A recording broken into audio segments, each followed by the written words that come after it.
السلام علیکم پیارے بچوں، آج کے لیکچر میں ہم سیکھیں گے نقل و حمل کی ذرائع۔ سب سے پہلے ہے گاڑی، گاڑی کے بعد ہے یکا، اس کے بعد ہے موٹر سائیکل، اس کے بعد ہمارا اگلا ذرائع نقل و حمل ہے ویگن۔ ان سب چیزوں کو ہم ادھر سے ادھر جانے کے لیے استعمال کرتے ہیں۔ اس کے بعد ہے سائیکل، سائیکل کے بعد ہے کشتی، اور اگلا ہے ہوائی جہاز۔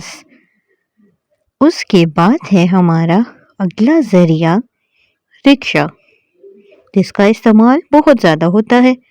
اس کے بعد ہے ٹرین، ٹرین ہم دور کے سفر کے لیے استعمال کرتے ہیں۔ اور آخری بس۔